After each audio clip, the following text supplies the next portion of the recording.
Chapter 330. Luo Nan understood tacitly when he saw worker Zhai cast a gaze at him. Let me try. Hey. I'm using a penetrating strength. But Cragburst didn't let go. He was a bit unconvinced, but he was still wary on a deeper level. You tell me first. Let's not talk about Nanster. I don't seem to be much worse than Shuele. If he can activate the effects, why can't I? Worker Zhai responded warmly. I'm thinking about it. There are two reasons. First, my amplification device is more suited to mental ability users. You are a typical fleshly body enhanced. Your interference direction is different. Second, this miniature rhombohedron is perhaps more like our wristbands.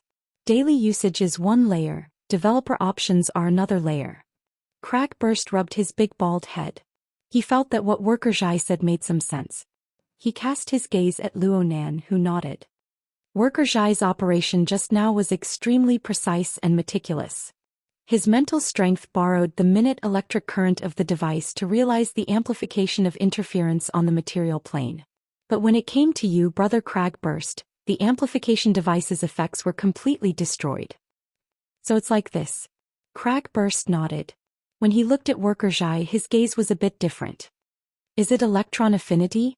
This ability is quite good. It's especially suited for maintenance. It's like adding wings to a tiger. Which place doesn't need electricity nowadays? Worker Zhai laughed involuntarily. It's not suited. It's necessary. I'm a mental ability user. If I can't realize electron affinity, then further research would be wishful thinking. As he spoke, he cast his gaze at Luo Nan. His thoughts were rather complicated. I don't even dare to think about Mr. Luo's eyesight.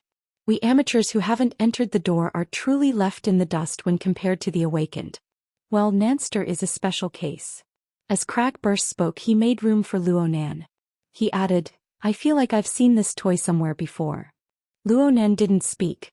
He took a step forward and grasped the metal rod. When Cragburst let go, the tentacles of the miniature rhombohedron retracted. Luo Nan didn't release his power in time. He didn't make any further movements until the tentacles were completely retracted. What's wrong? Cragburst didn't understand. Probably just observing. Worker Zhai was a precision-oriented, mentally enhanced. Even though he was unable to observe Luo Nan's movements on the mental plane, he was able to guess the corresponding train of thought. Cragburst said, Oh. He felt a bit embarrassed for being so suspicious of Worker Zhai just now. He pressed down on his earlobe and made a gesture for members of the society. Let's add each other as friends. Worker Zhai smiled bitterly and waved his hand. I'm sorry, I can't. You don't have an ID on the psychic wave network? There's one, but it's hard to use. Worker Zhai shook his head again. I do have some mental strength, but it's not enough to interfere with reality at any time. That's why I've only been able to wander around the periphery of the circle these past few years, relying on my craftsmanship to make a living. Fortunately, Papercut took care of me and often introduced me to some work. There was no doubt that Luo Nan had been introduced in this manner. Cragburst said in surprise, It can't be that bad? I can see that your interference force is on point. That's in this studio. Outside of here, I'm no different from an ordinary person. Worker Zhai glanced at Luo Nan. He saw that Luo Nan still hadn't made a move, so he turned his head back and said, Papercut has put in quite a bit of effort. He's tried to help me with the awakening ritual, but I'm limited by my talent. I've only gained a bit of an affinity with electrons over the past 5 years. I'm still far from being able to do anything else. I need to rely on a hearing aid in order to use the Hexier and access the psychic wave network. Right now, I've only reached the 2nd level. I can only watch television, listen to the radio, and so on. I have no way of interacting with others. A hearing aid? Did you design it yourself? Cragburst was able to understand that this was a type of amplification device. He was a bit curious. The people of this society, as long as they're involved in mechanical and electronic design, amplification devices have always been a hot topic. The larger the measurement, the better. You're talking about the 4-dimensional measurement. Worker Zhai was a technician. He always paid attention to similar theories.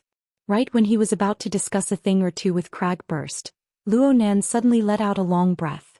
His palm left the metal rod. The miniature rhombohedron was still in its initial state within the device's chamber. Compared to Worker Zhai and Cragburst's progress, It was a complete and utter regression. Shuelei, who was watching from afar, didn't participate in the conversation between Cragburst and Worker Zhai. He focused on observing Luo Nan's methods from beginning to end. But the more he watched, the more disappointed he became. "Master, is it no good? I want to take it out and give it a try." Luo Nan turned his head to look at Worker Zhai. "This device won't be of much help to me. The direction of its amplification is mainly in strength. I feel that it would be better to go a bit deeper. Depth, strength, sensitivity and affinity. These were the four-dimensional measurement that Worker Zhai had just mentioned. They were the four basic measurement standards that the society used for mental strength. There wasn't any particularly rigorous logic or scientific basis in these measurements. They were mainly established by common usage, reflecting the fuzziness of the research of supernatural powers in the current era. Worker Zhai didn't have any objections. "My specialty is in electronic equipment and mechanical design. I'm considering the internal structure of this thing. As for the mental domain, you have the final say." He opened the device chamber as he spoke, and the miniature rhombohedron was mounted on the support. It moved out and stopped at the outer edge of the workbench. Luo Nan gave it a few more glances and asked, "Worker Zhai, you just said that just the kinetic energy conversion structure isn't enough. You mean?" From the situation shown in the video, there are at least two structures that aren't shown: maglev and energy storage. Also, I want to know where the power components are located. Worker Zhai casually drew several structural sketches on the hologram, corresponding to the kinetic energy conversion structure. From a conventional train of thought, the miniature rhombohedron is more like an integrated circuit. It's not a problem to use it in electronic equipment, but what kind of work is needed to drive the several 100-kilogram Tai Chi ball? Those tentacles are a good choice. It's fine as long as the transmission and work parts are combined together. But I haven't discovered the corresponding structural design. Luo Nan had a general understanding. What Worker Zhai means is that there should be more tentacles to form more structures. Worker Zhai used an electronic pen to tap the hologram. Dynamic, precise, and sufficiently firm. Cragburst listened to them speak, and a certain train of thought from before resurfaced. It became clearer and clearer, separated only by a thin layer of paper. He rubbed his forehead forcefully. Tentacles. Structure. Precision. What's that again? Luo Nan laughed and asked. In other words, the miniature rhombohedron driving the Tai Chi ball is very likely to be accomplished through those tentacles? Worker Zhai nodded and Cragburst clapped his hands forcefully. Holy crap. The dynamo core. Luo Nan didn't say anything more. He took a deep breath, and his towering iceberg-like mental strength resonated with the heart lantern of the eye's orifice. Incorporeal lightning crackled and scuttled, forming a seemingly substantial bolt of lightning in the depths of the cracks in his eyes. The miniature rhombohedron inexplicably trembled at the focus of his gaze. This object couldn't compare to the external neuron. It couldn't compare to Jack's Deep Sea Type 4. But the sparkle on the mental plane and the corresponding spark of lightning in Luo Nan's eyes truly belonged to the dynamo core. Chapter 332. 6 tentacles extended out from the miniature rhombohedron within the workshop, followed by a second layer. This time the tentacles were even more slender. There were 6 main trunks and 30 secondary branches. The scale was already far above the core rhombohedron. Several dozen tentacles undulated and fluttered. If one did not have a predetermined view, it was likely that they would have overlooked the existence of the rhombohedron. The current situation was no different from the situation in the device chamber.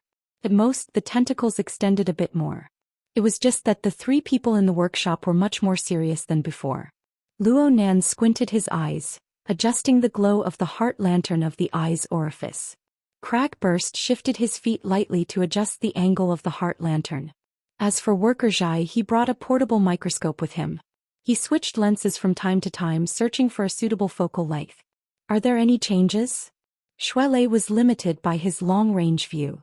He was unable to distinguish the details clearly. He blinked a dozen times, but he was unable to see anything. In the end, Worker Zhai gave a response. He said, "Wait a moment."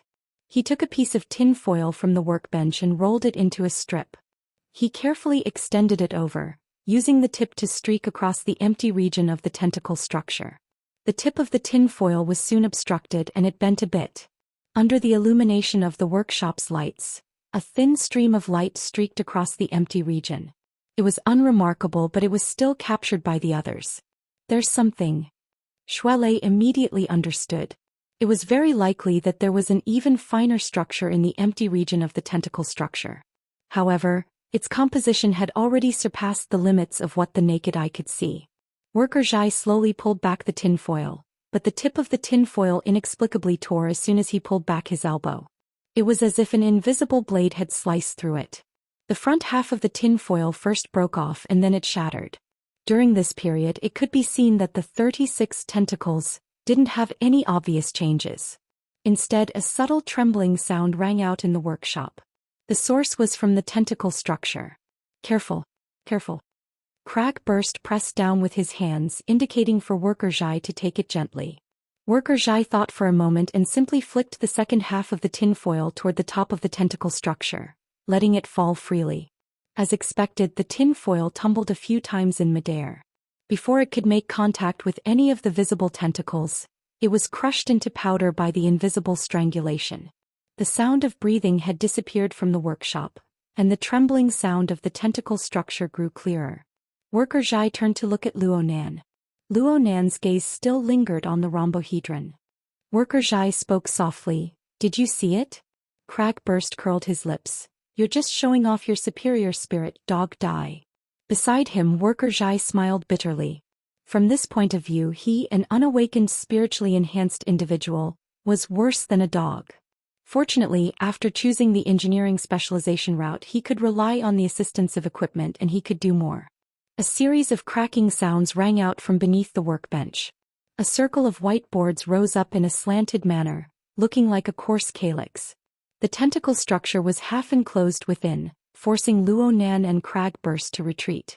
Several spotlights lit up above, adjusting their angles so that the light could penetrate the visible and invisible tentacle structure and cast a shadow on the whiteboard. F***ck me. Cragburst was caught off guard. On the snow-white board, there seemed to be thousands of snakes wriggling, constantly changing according to the angle of the light. They could see clearly now. Through the special light projection, the 36 strands, which were thinner than strands of hair, became thumb-thick on the board. And between them, a densely packed shadow spider web was woven. Thus, everyone confirmed that there was a layer of even finer strands that couldn't be seen with the naked eye between the two layers of 36 strands. The strands were densely woven like a web, forming an even more complex and precise structure. Worker Zhai operated the computer and cut the shadow spider web from multiple angles together. It didn't take long for a relatively complete 3D structure to be formed. It appeared on the workbench in the form of a projection. Luo Nan's gaze went back and forth between the real thing and the 3D projection. Cragburst couldn't see through it, so he simply asked, "How many strands are there in total?" The current count is 1,276 strands. Worker Zhai swept his eyes over the data and then sighed. The structure just now needs to be completely replaced. There's also the material analysis. The resources allocated to me may not be enough. They may not be suitable either. Cragburst didn't understand. What? There's a supercomputer here in the Electronic City. Its name is Crossover. With my privileges, I can request a portion of the resources. Actually, I'm using it right now. Its main purpose is to analyze the dynamic structure. Worker Zhai pointed at the holographic screen. Page after page of diagrams flashed by at high speed. They were all structural diagrams extracted from the shadow spider web that had just been confirmed. Over 1,000 diagrams had flashed by in the time Worker Zhai spoke. Looks pretty fast, huh? You can't provide effective parameters, so you can only rely on the method of exhaustion. It's meaningless. This is because it's impossible for the computer to understand how a glass-like object can split into over 1,000 tentacles of varying thicknesses, far surpassing the size of its storage capacity. These tentacles are in a state when they're coiled up and how they function when they're released. Worker Zhai sighed when he spoke to this point, especially when the stimulating factor involves the mental plane. If this is the case, the mainstream engineering of humanity isn't ready yet. I'm powerless to do anything for the time being. Shuelei let out a sigh, a little disappointed. Cragburst shook his big bald head and sighed along with Worker Zhai. However, his mentality was more stable than everyone else's. He turned to look at Luo Nan. It's a big discovery. What do you think? Should we transfer it to the society to take a look? Luo Nan didn't respond immediately. He just asked Worker Zhai, can I put it away now? Worker Zhai was actually a bit reluctant, but he couldn't find a reason to refuse. He just nodded with a bitter smile. Luo Nan closed his eyes slightly, isolating the effects of the heart lantern of the eye's orifice. The 3 layers of over 1,000 tentacles, whether they were tangible or intangible, all retracted back. The volume of the miniature rhombohedron didn't show any obvious changes. Worker Zhai couldn't be bothered to tidy up his workbench. He operated the portable microscope with one hand and moved closer to the miniature rhombohedron. He clicked his tongue in wonder. Luo Nan moved to the side and Cragburst understood. The two walked to the side and conversed in low voices. What's the difference between Jack's Deep Sea Type 4 and this one? Is it also a 3-layer structure that extends little by little? 3 layers? I don't understand this. I only skimmed through the report. Cragburst did his best to recall, but he was unable to grasp the gist of it. In the end, he simply said, just contact the branch's laboratory. You're one of the parties involved and your operation score is near the top. You certainly have the right to access and consult. It's fine as long as you don't leak it. That's how it is. Not many people cared in the past. Yeah. Not many people cared. Luo Nan curled his lips. Cragburst was a bit embarrassed. Leaking on all sides was a tradition of the society, and Luo Nan was the newest victim of this tradition. As such, he couldn't help but be a bit hesitant. Let the branch's laboratory handle this. You'll certainly need to explain the ins and outs of this matter. Is that okay? Leister, what's your opinion? Luo Nan looked at Shuelei. Shuelei was a bit hesitant. Shuelei didn't understand the significance of the dynamo core, but he could see that this toy was far from simple. He didn't expect that repairing the device would cause complications, and that the implications weren't small. Don't think too much about it. The prophet is the gym master. Listen to his opinion. Luo Nan saw that Shuelei was in a difficult position, so he simply declared, this is the gym master's personal property. We stole it from the Daoguan.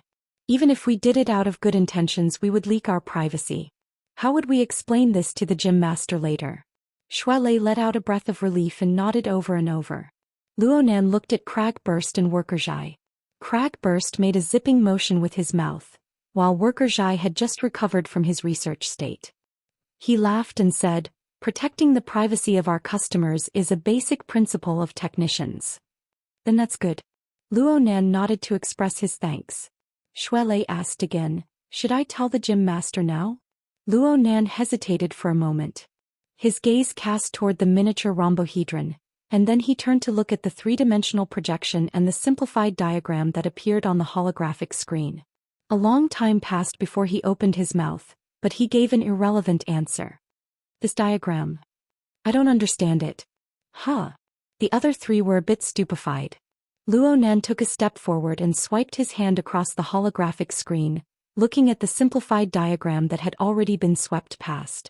Under the deduction of the allocated supercomputer resources, the structural diagram of the dynamo core appeared endlessly and was revised. From a layman's point of view, it was concise, but the corresponding professional symbols were like heavenly books. It was hard to understand. He originally wanted to use his habitual thinking methods of coupling, configuration, and so on to deconstruct it. But a few thoughts ran through his mind and he gave up for now. He turned his head and asked, Worker Zhai, these diagrams are too professional. Can you teach me a bit? Which parts? All of them. Worker Zhai was a bit startled, but he soon laughed. It's a long story. The frequency at which Luo Nan's fingers swiped was far from being able to keep up with the speed of the supercomputer's analysis. It didn't take long for Luo Nan to give up, allowing the simple diagrams to sweep past. But the thoughts that popped up before became clearer and more stable. I want to learn from the beginning. I've always been mediocre in physics. I don't even need to talk about electronic engineering and mechanical design. It would naturally be best if I could make up for it. Worker Zhai looked a few more times and he suddenly realized that the society member before him, who had already reached a higher level, was still a student. He skimmed over the relevant information. His age of 16 was very eye-catching. What year are you in high school this year? First year. You're interested in engineering? It's useful. Luonan was very frank. He started from a completely practical point of view. I want to understand these structural diagrams. I need to have a concept at the very least. Worker Zhai shook his head and emphasized once more, I can't do it in a short amount of time. On the other side, Crackburst had already been tripped by Luonan's train of thought. He simply rolled his eyes. Weren't we discussing confidentiality issues? You even said that you wanted to confess to that gym master show and be lenient. After it's fixed. Luonan cut off Crackburst's words and looked at Xuelei. The gym master has a strange temper. I can't predict what kind of reaction he will have. If I ask him in a muddle-headed manner, we might not be able to talk. Leicester, let's keep this a secret for now. Wait for me to figure out the reasoning behind this, then we'll return it to its owner, okay? Xuelei was actually stupefied, especially when he looked directly into Luonan's eyes. Even though Luonan's eyes were separated by a layer of contact lenses, and even though the photoelectric signal was transmitted and restored, Luonan's gaze was still blazing to the point of terror. He had never seen Luonan like this in his memories. Wait a minute. Wait a minute. Crackburst raised his hands in an attempt to calm Luonan down. You said you're going to fix it. How are you going to fix it? And you're going to find the branch's laboratory? This is a contradiction. Let me tell you, even the branch's laboratory might not be able to grasp the relevant technology. Luonan didn't speak. He just swept his gaze across the room from Worker Zhai to Crackburst to Xuelei and then to his own hands. Everyone had a share. Chapter 333. Crackburst was stupefied when Luonan's gaze swept over him, but he quickly came to a realization. He immediately shrunk back. Don't talk about self-reliance. Helping each other won't do either. That's what you spiritual dogs should do. I'm a muscle type. You might as well let me kill my way into the headquarters. Luonan wasn't counting on him. He laughed and shifted his gaze. Worker Zhai, I'll have to trouble you with this matter. Worker Zhai opened his mouth, but in the end he could only shake his head and smile bitterly. He had already expressed his helplessness on this matter many times. He was not being courteous, but had come to the final conclusion after evaluating the resources and technology involved. How could it be solved with just a please? He heard Luonan speak again. I know that I can't be impatient, and I never thought that I would see results in a month or two. I want to take this opportunity to ask you to help me lay the foundation. Luonan wasn't someone who was good with words. He stopped speaking at this point and saw that Worker Zhai didn't refuse on the spot. Luonan followed his train of thought and continued, I'm also on the mentally enhanced side. I'm also on the precision path. Brother Papercut also said that I should naturally get involved in the maintenance profession. I'll learn from you and you'll teach me. We can even exchange pointers. Crackburst saw that Luonan was having a hard time organizing his words. He couldn't help but speak up. You guys just happened to learn from each other. These words reminded Worker Zhai of something. His eyes lit up as he realized that this 16-year-old high school student was already an official member of the society. In terms of mental cultivation, he was definitely far above him. Luonan was able to have such accomplishments at such a young age. Aside from his peerless talent, Luonan should have quite a set of cultivation techniques. At the very least, Luonan's was much stronger than his wild fox Zen. In this way, not only would they be able to learn from each other, they would also be able to exchange what they need. He had spent many years outside the entrance of the association. Although he was open-minded, it was still a burden on his mind. Now that there was a new opportunity, Worker Zhai could not help but be tempted. But when he looked at the complicated structure of the shadow spider web and the thousands of diagrams on the screen, he felt a dull pain in his head. Agreeing to Luonan's request was easy, but Luonan's ultimate goal was still the dynamo core. Luonan didn't even have a basic direction for this. It wasn't his style to deceive himself and others. Worker Zhai unconsciously sighed again. Luonan knew that Worker Zhai's state of mind had changed somewhat, but there was still a hurdle in the bottom of his heart that could not be overcome. He thought for a moment and walked to the workbench. I heard you say that you're missing parameters, right? Worker Zhai's mind was in a mess. He took off his portable microscope and gently pinched the space between his eyebrows. Actually, it's a problem with the direction of research. The conversion of kinetic energy was only the simplest step. how to store it, how to do the work, and how to present it in such a precise structure.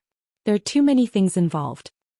I don't know much about engineering, but if you want to talk about direction, I suggest this as a starting point. Do you have a pen? Luo Nan asked for a digital pen as he spoke. He drew a diagram on the 3D projection area on the shadow spiderweb. With years of experience in sketching, the electronic pen's glowing lines were smooth and smooth. With just a few arcs, it drew a ball at the front of the thickest tentacle. Then the tip of the pen cut the surface of the sphere, drawing a tetrahedron. Then, at the outer edge sticking to the end of the tetrahedron, he drew an even larger sphere. Worker Zhai saw the entire process of Luo Nan's operation clearly. He also saw the diagram Luo Nan drew clearly. He was immediately stupefied. Sphere. Tetrahedron. Sphere. 3 diagrams. They were nested layer by layer. Their relationships were clear, and the areas where the diagrams connected and covered overlapped a great deal with the 3-layered tentacle structure of the dynamo core. It was not a rigid correspondence, but there was a sense of harmony that was pleasing to the eye. In the field of engineering, simple feelings were unreliable, but feelings were often the precursor to success.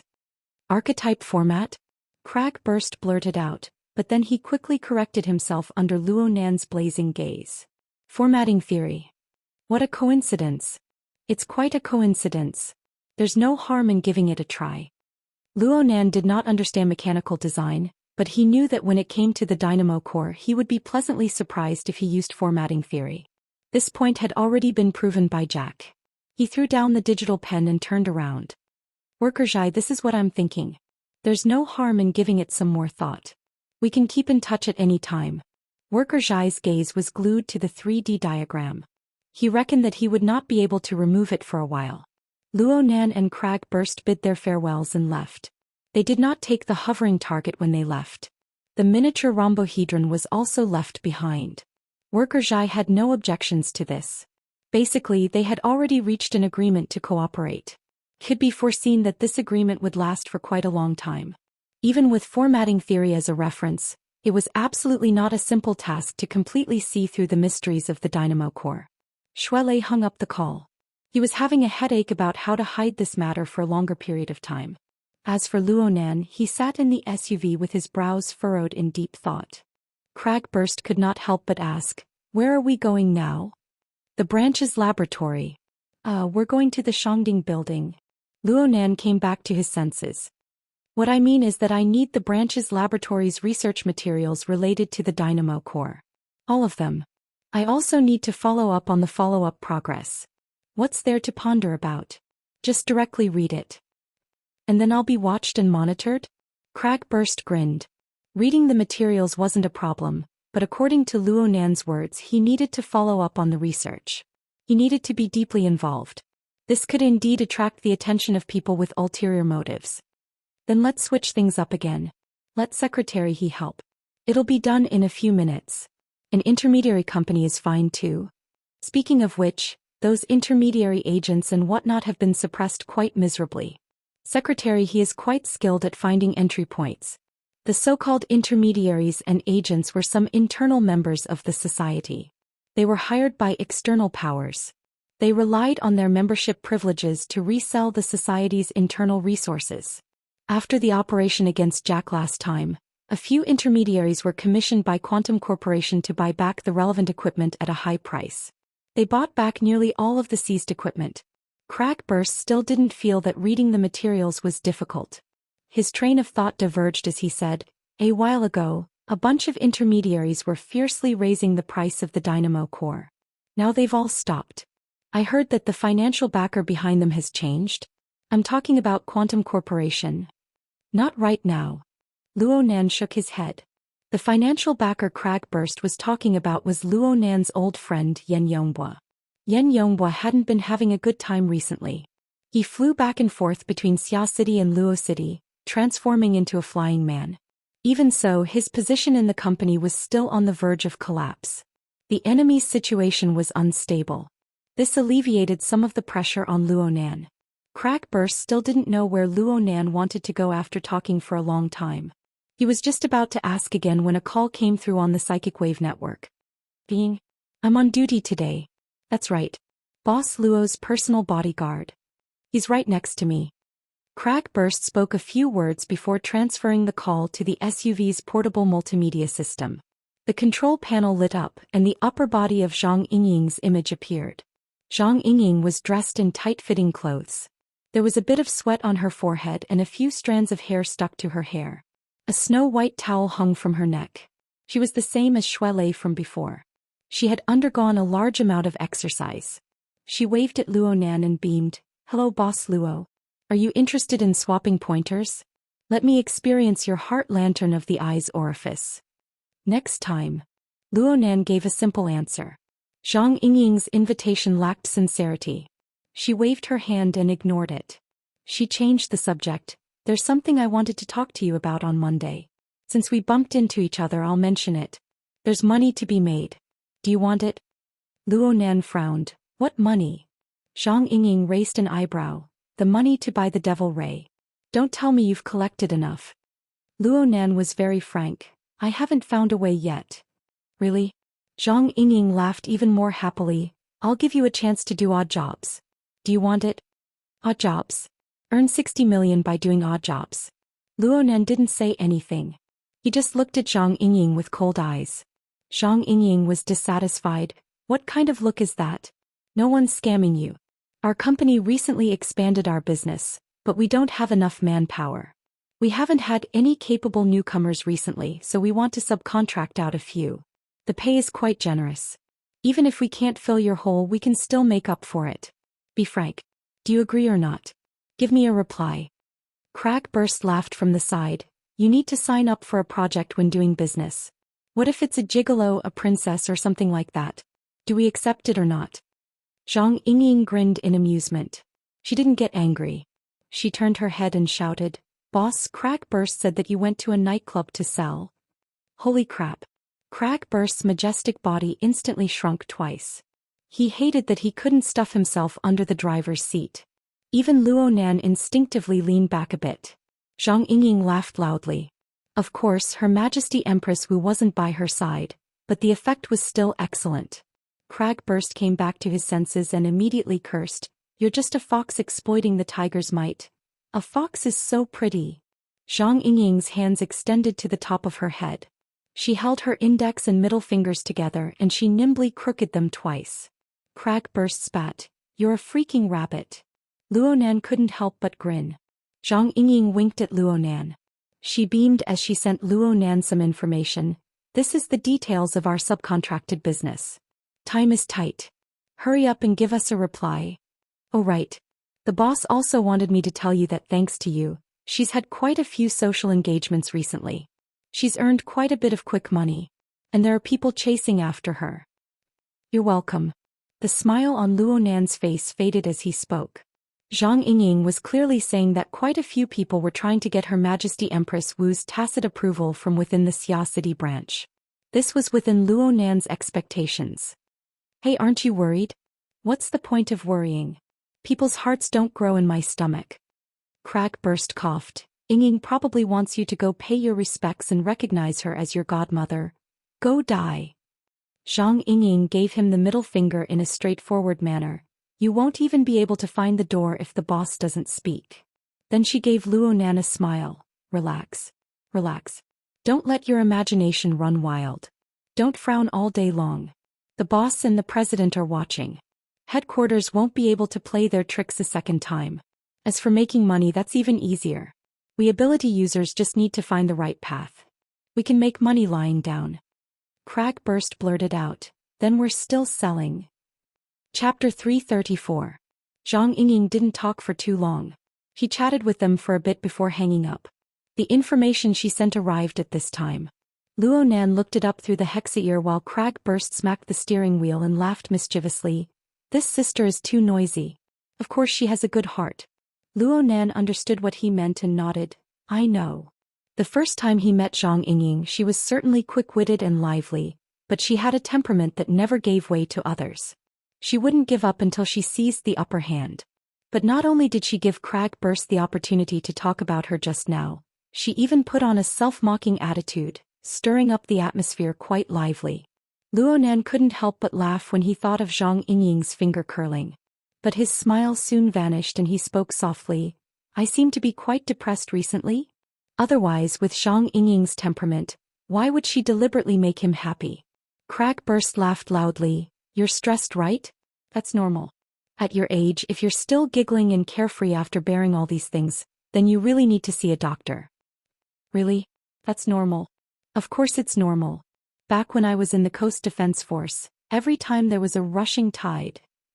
You know what a rushing tide is, right? It's when a large number of mutants use the astronomical spring tide as an opportunity to attack the coast defense line. It's called a landslide and a tsunami. It blots out the sky and covers the earth. Crag burst started the car and the jeep drove out of the parking lot amidst the rumbling of the engine. It merged into the low-altitude magnetic rail of the electronic city. He continued to speak. After the warning and before the start of the battle, it's the most torturous time. There are even suicides in the barracks. A good portion of them are seasoned veterans who have experienced hundreds of battles. It's very likely that they'll survive even if they enter the battlefield. Humans have a limit to their endurance. Once the limit is exceeded, they become a freak. They're done for. But I can see that you're fine. You're far from your limit. Crag burst extended his hand as he spoke. The distance between his thumb and middle finger was quite considerable. Luo Nan laughed and sighed after laughing. There are still changes. He had a feeling that his reactions were a bit different when he encountered trouble. One had to know that what had just been discovered in the electronic city was the dynamo core. His father had secretly gifted him a mystical item, the key to allowing an altered human like Jack to become a burner, the level of mysterious technology that Earth's technology had yet to reach. And it even involved the mysterious power that was hidden behind the colossus that was Quantum Corporation. If this was a month ago, he would have disregarded everything and rushed to the Daoist gym to find the gym master and ask him about it. He would have pestered him to death to get an answer. But now, even though his conviction to research the dynamo core was firm, it was still a long way to go, even if his heart was about to be torn apart by an intense desire. Why? It was probably because he had some misgivings. In just a month or so, he had made enemies one after another, and they were all powerful forces in the world. After a few times, even a newborn calf's horns would be flattened. Luo Nan had a faint premonition that what awaited him in front of him was a deadly minefield. It was fine if he didn't trigger it, but once he did, he wouldn't even have the chance to turn back. Sharpening one's tools was the right choice. But on the other hand, waiting in ambush also came with a price. All sorts of thoughts couldn't help but emerge in his mind. They interweaved into a dense and gloomy net, and the pressure followed him like a shadow. Indeed, he hadn't reached his limit, but he wasn't far from being a freak. Crag burst drove his car through the flow of traffic. He shot a glance at Luo Nan and grinned. Nanster, I need to say a few words to you. Since you're a man, everyone has pressure. You can find ways to vent, but you can't show it on your face. Otherwise, people will look down on you. Vent. Cigarettes, alcohol, women. Pooh. I'm talking about learning. Turning pressure into motivation. Luo Nan copied Zhang Yingying and gave Crag burst the middle finger. Crag burst was a bit embarrassed. Don't look into the minor details. What I'm saying is that we can't let the weekend go to waste. If you don't have any plans, I'll arrange a place for everyone to relax. Cigarettes, alcohol, and women? Don't be a bad kid. Crag burst's rough voice cut off Luo Nan's thoughts. Luo Nan laughed and asked, Where's the Trigate district? It's between the main city district and Man City. It's almost 200 kilometers away. Why are we going there? Nothing. I saw the information Yingying sent over. It says that the partner is Trigate Security LLC. They're registered in the Trigate district. I've never heard of them before. Oh, this used to be the camp of the Xia City garrison troops. It was removed not too long ago. The security company you're talking about should have a military background. Not bad. It's quite easy to earn money from the government and the military at this stage. What kind of business is it? Luo Nan read from the information, native species, genetic and ecological maintenance. What? Crag burst didn't hear it clearly for the first time. Luo Nan repeated the information, clearly reading the relevant introduction. It's a patrol and reconnaissance business. It's related to mutants. Faster thief. What a scam. Crag burst smacked the steering wheel with force and the horn exploded. This time it was Luo Nan who didn't understand. This business isn't good? It has nothing to do with business. I'm saying that as long as there's a similar business, it means that the government and the military are scamming the common people. Faster thief. What the hell are the garrison troops doing? Crag burst transformed into a furious youth in an instant. Luo Nan flipped through the information and slowly came to an understanding. Native species, genetic and ecological maintenance was a long and awkward name. Using one word to describe it, it was mending the pen after the sheep is lost. The mutants that were isolated in the wilderness and the ocean would occasionally break through layers upon layers of defense due to special circumstances. They would appear within the city of Xia City. This business was responsible for searching and killing these infiltrating mutants to ensure the safety of the city. Speaking of which, there were quite a few mutants within the city of Xia City. It was quite popular for rich families to raise 1 or 2 mutants. The great maw basilisk that Rui Wen had killed and the flying devil ray that Luo Nan had subdued were all mutants. But these mutants had all gone through strict inspection and quarantine procedures. Their negative effects were already reduced to the minimum. The fellows that had accidentally infiltrated were different. They often carried highly pathogenic bacteria.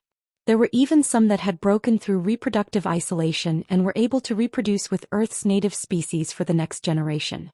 Once the related mixed blood species spread out within the city's ecosystem, a few small mutations could lead to a great disaster under the enormous impetus of the population.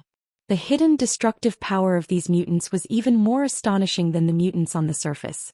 Cragburst reached out and patted Luo Nan on the shoulder. The task is arduous and glorious. That's what you say when you clean up the mess of the government and the military. Luo Nan grunted but said, "It's more suitable for me." That's right. From what I remember, there aren't many who are stronger than you in reconnaissance. But this is very time-consuming and patience-consuming. Hey, that's not right? Cragburst suddenly came to a realization. Luo Nan was still a student. His extracurricular studies were very arduous. How could he have the free time to run around the city with someone else? Chapter 335. In November it was said that the Arctic glaciers were melting. The weather was abnormal. A cold current flowed south, pushing the moist and cold sea winds through the city. Xia City, a coastal city, became unworthy of its name in the blink of an eye. It was as if winter had arrived a month earlier. A layer of frost had actually formed on the windows of the classroom in the morning. Fortunately, this physics class was held in a large classroom. 300 people were packed to the brim. The entire classroom was quite warm without the need for any heating equipment. Luo Nan sat in a row near the window. He was attentively listening to the lecture and taking notes. Various knowledge points, as well as their corresponding diagrams and formulas, were displayed on the standard holographic screen. They were divided into categories and arranged in a clear order. Luo Nan's serious attitude made him look like a good seedling of a gifted student. If Xuelei hadn't been classmates with Luo Nan for over a month, Xuelei might have been confused just by looking at Luo Nan's current performance. "Hey, don't you have an appointment this morning?" "It's a meeting." Luo Nan didn't even raise his head as he corrected him.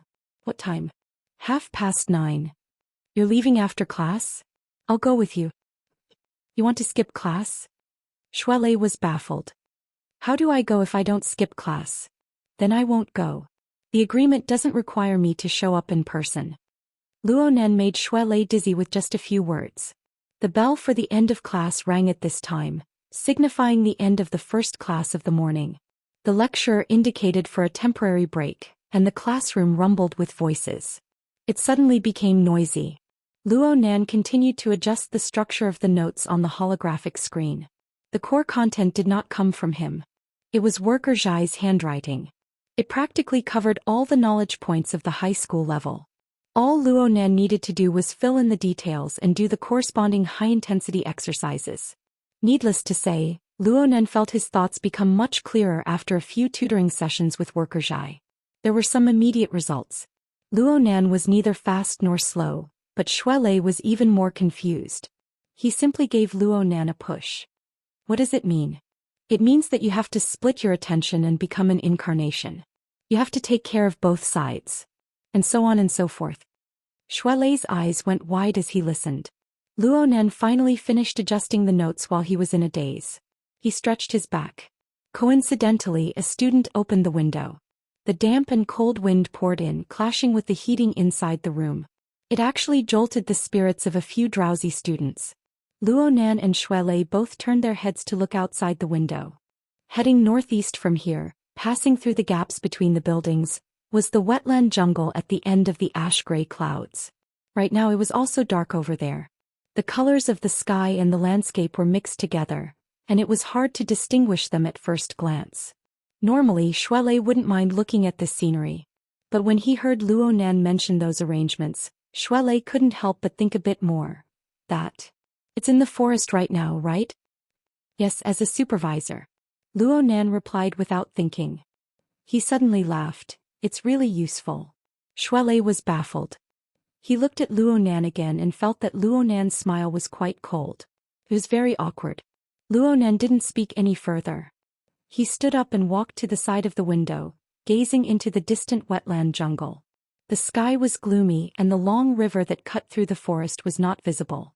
It was like a long gray belt, half hidden and half visible, cutting into the depths of the forest. A few water birds flapped their wings and flew up. They could be considered agile, but the scale was far from what it was a few days ago. Mutant? King Mutant. That fellow has destroyed this place. Our work will go back 10 years.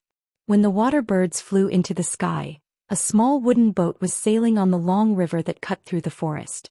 There were 4 people on the boat. 2 young men held wooden oars in their hands. They used the most primitive method to power the small boat. Right now they were so tired that their tongues were hanging out. They also had to endure the incessant grumbling of the old man. They wanted to jump into the river and commit suicide for a time. As for old man Wu Zunliang, who had given them a great deal of mental pressure, he was already 90 years old this year, but his spirit was still hale and hearty. Even long periods of scientific research in the wild were as relaxed as taking a stroll. The sampling and research within the campus was unable to consume his excess energy, and this made his mouth even more idle. I can hear the noise of machinery even though I'm 2 kilometers away. This is undoubtedly pollution. Those people who issued the construction permit are all grandsons. The great upheaval a week ago had turned the ecosystem of the wetland jungle into a pot of porridge. The sudden cold wave was like adding hail to snow. It made the various departments of zoology, botany, ecology, genetics. Scholars, professors, and researchers wanted to cry but had no tears. At this time, some people who disregarded the vile situation and still carried out construction work within the jungle had undoubtedly become the target of loathing.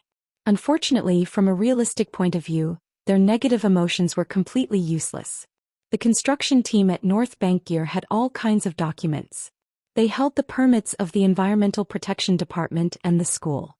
The construction process was also carried out in strict accordance with the relevant requirements.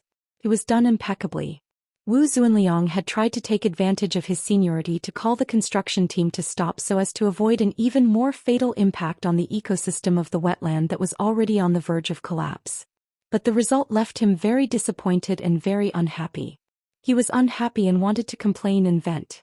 In any case, his wife wasn't at his side, so there was no one to reprimand. Before the 2 experimental dogs who had changed jobs went completely crazy, a tall woman wearing hunting clothes at the bow of the boat glanced back and said with a smile, "Teacher, in terms of age, there's nothing wrong with them calling you grandfather. It's just that suddenly having a bunch of big nephews gives me a headache." Old man Wu pointed at her. "At such a young age you already want to be an aunt. Why don't you find a partner?" The one old pan introduced. "That's something." "Teacher, if you can't remember, I can't remember either." The tall woman adjusted the brimmed hat on her head, and then her gaze cut to the 2 suffering experimental dogs. "Seniors, are you tired? Let's change hands." No need, no need." The 2 experimental dogs stuck out their tongues, shook their heads and wagged their tails, and simultaneously paddled with all their might a few times to prove that they still had strength to spare. The woman in hunting clothes didn't say anything else and continued to chat with old man Wu. "Teacher Pan hasn't been in good health recently and often suffers from insomnia. Given her personality, she'll think too much when something happens to North Bank Gear. It's better to take advantage of this mess and finish repairing it as soon as possible, so as to avoid more trouble in the future." Hearing the student mention his wife, old man Wu smacked his lips and said, "Don't worry about salty carrots," before he didn't say anything else. However, it didn't take long for Wu Zunliang to look at the messy state of the jungle on both sides of the long river, and he couldn't help cursing again. Mutants are F***king exterminating things, and Cloud City Water Village actually does foster breeding? That dog's hit aquarium I shouldn't have agreed to help. Old Man Wu's chest drooped and he stomped his feet. With each word, the wooden boat rocked back and forth, threatening to capsize at any moment. The two experimental dogs' faces were deathly pale, and the woman in hunting attire at the bow of the boat pressed down on the brim of her hat, smiling as she watched him vent. As an old-school ecologist, Wu Zunliang loathed mutants to the extreme. The devastation and continuous mutation of these monsters had destroyed the ecological theory of the Third World War, practically negating all the value of his life before the age of 50. In the following 40 years he continued to make achievements and he had numerous works to his name. The people of the world gasped in admiration at his grand feat of changing the field of research in his old age and climbing to new heights. Little did he know that his love for this field of study was about to be exhausted by the ugly and complex genes of the mutants. Acumen College's wetland jungle had been practically completely isolated from the influence of the mutants for the past few decades. It was one of the few places that could evoke the ideals of his original life. But now even this place had been ruined. Old Man Wu truly felt that death was better than life. I'm going to write a letter to the school. No, I'm going to write a letter to the municipal government. Those grandsons of Cloud City Water Village, I'm going to punish them until they go bankrupt. If you want to write, then write. The woman in hunting attire echoed. At the same time, her gaze swept across the river shore and she said with a light laugh, I'm actually more interested in that bald crow. With that kind of body, it's already surpassed a raven, right? I don't think a similar giant phenomenon has ever appeared before. Which one? When Old Man Wu turned his head to look, the large black-winged bird circling in the air had already disappeared into the depths of the forest, disappearing without a trace. It just so happened that the river curved at this moment and the forest ahead was sparse. Another part of the lake had opened up, and one could faintly see gear standing on the north shore. It was covered in rust. When he truly saw the building, Old Man Wu, who had previously been muttering curses, became silent. He looked for a long time before turning his face and asking about the crow. Did you get a picture? It was sent to my mailbox.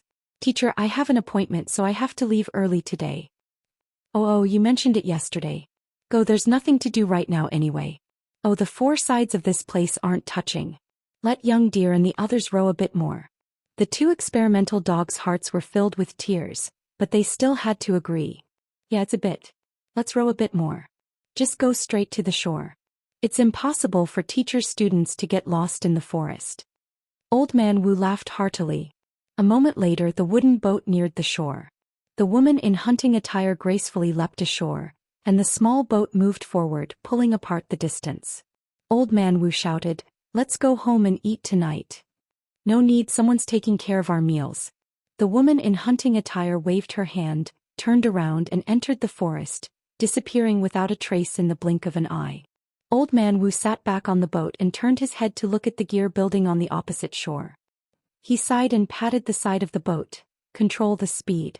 Don't forget to take samples. In the span of a few days, the North Shore gear, which had burned quite a large area, had already more or less recovered from its exterior appearance. The overall feeling of having been scoured by time made it not require too much of an external appearance. The current project was mainly the installation and remodeling of the internal equipment. On the day of headquarters operation, the destruction caused by that damned tank had practically razed the central control room to the ground. When the Devil Ray had put out the fire, the water cannon it had released had also caused a large area of electrical circuit damage. All kinds of pipelines had to be buried anew. The construction workers and technicians were carrying equipment in and out. It was a scene of work in full swing. The bald crow flapped its wings to cushion its fall.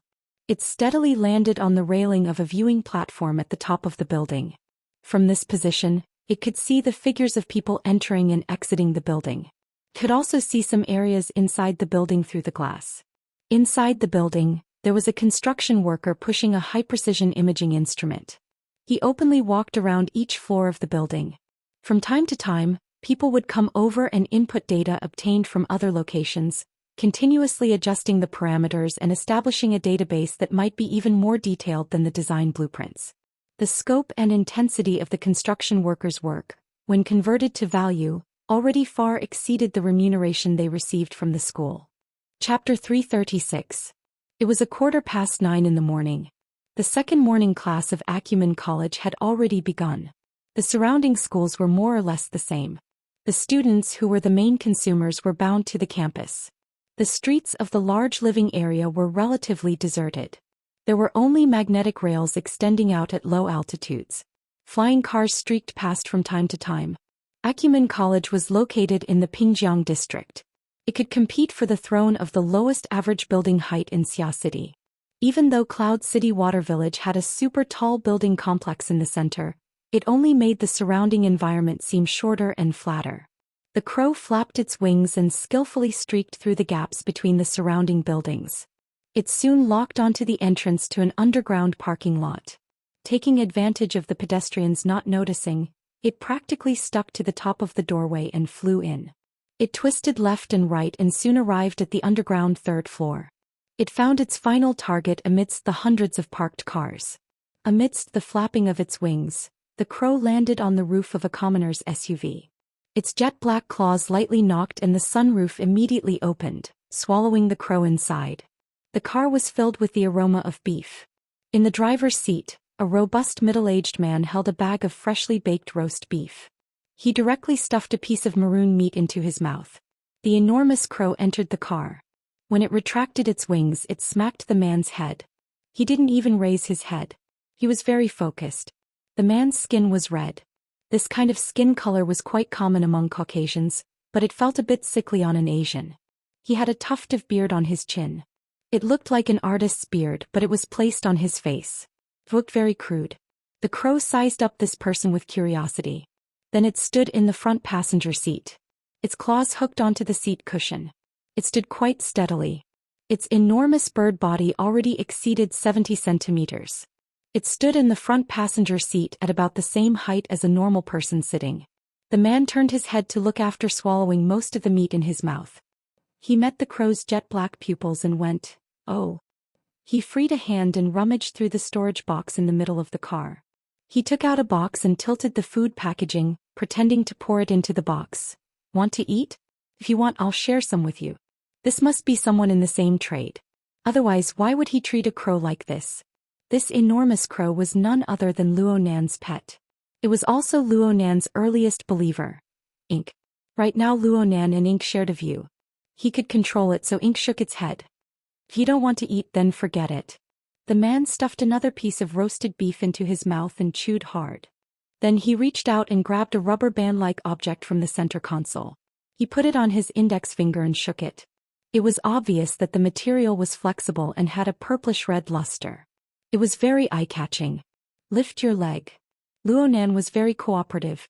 He sent the command to Ink and Ink jumped a bit. It raised a claw crookedly. The man used 2 fingers to pull open the rubber band and wrapped it around Ink's shins. Immediately he tightened the band against the skin. With the claws blocking the lower part, it wouldn't fall off. There was a purplish-red circle around Chimo's foot, which was also quite eye-catching. From what Ink could sense, it didn't seem to be affected at all. As the man chewed on the meat, he mumbled, "This gadget is specially made. It's a communication device. It's very simple to use and it's more suitable for you psychics. You'll know once you try it." A communicator strapped to his leg? Luo Nan pierced it with his mental strength, but there was no response. Then he interfered with the material plane a bit, immediately triggering a mechanism.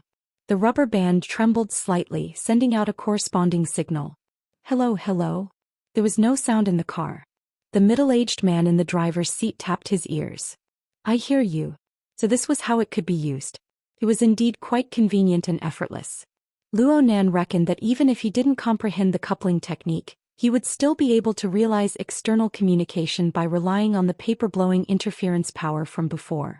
Right now there was only one question. Luo Nan asked through the communication rubber band, "Isn't it a bit roundabout? You can use the hexier, right?" Luo Nan still remembered the last time he and Cragburst acted together. The two used the hexier to communicate without hindrance on the psychic wave network. They were able to seamlessly connect to the society's large operation. Why did they need to open a new communication channel? That's your communication network. I can't reach it. In addition, your partner hasn't joined the society. That's all. Partner? Then you... Oh, what's your name, Master? My surname is Jean. Master Jean. Fourth tone. Gujang Jean. You can just call me Old Jean. In any case, I'm just a driver. Luonan felt that this person was a bit emotional. Perhaps his situation was similar to Worker Zhai's. He was a person within the circle, but he wasn't an awakened. It was normal for him to be a bit jealous. In any case, this person was a hired employee of the hidden indigo firm. Luonan didn't need to worry about his mental state. Zhang Yingying had played such a trick. She had Luonan hide behind the scenes and had the spiritually attached crow do the reconnaissance. There was nothing to criticize in terms of safety, but when it came to doing things, there was always a bit of mystifying. Luonan needed the cooperation of a partner. Originally, Luonan believed that this straightforward driver before him would be his future partner. But from the tone of his voice, it seemed that it was someone else. Knocking sounds rang out from the car window as he was pondering. Old Jean unlocked the door and someone opened the door to sit in the back. The person wore a brimmed hat and the shadow covered half of his face. He was quite mysterious and he leaned back just as he sat down. His body movements were quite relaxed. Old Jean, my partner. Oh, a 70-centimeter bald crow. He's a giant. The person in the back swept his gaze over Ink, who was sitting in the front passenger seat. He immediately let out a gasp of admiration. Normal bald crows were around 50 centimeters in length when they reached adulthood. Ink's physique far exceeded that. Just a search on the internet would reveal this. But this person was able to distinguish the species of crows with a single glance and was well versed in the relevant knowledge. He should be an enthusiast or a professional. The person took off the brimmed hat as they spoke. Her black hair hung down like a waterfall, setting off a bright and beautiful face full of vitality. It seemed to brighten up the dusky car. Yes, this was a woman. She looked very young, around 20 years old. Her skin was a healthy wheat color. It wasn't dark, but it revealed a bright luster of life. To use a common saying, she was full of collagen, displaying an abundance of vitality. She casually tied her hair into a high ponytail. It could be seen that she was quite tall. When she straightened her back, her head nearly touched the roof of the car. And the hunting clothes on her body were tight, making her figure appear all the more curvaceous. Old Jean, I'm not late, right? Look at the speed of the car. Old Jean gave a simple reply. Then he poured the entire roast beef from the bag into his mouth. His cheeks bulged as he chewed with force.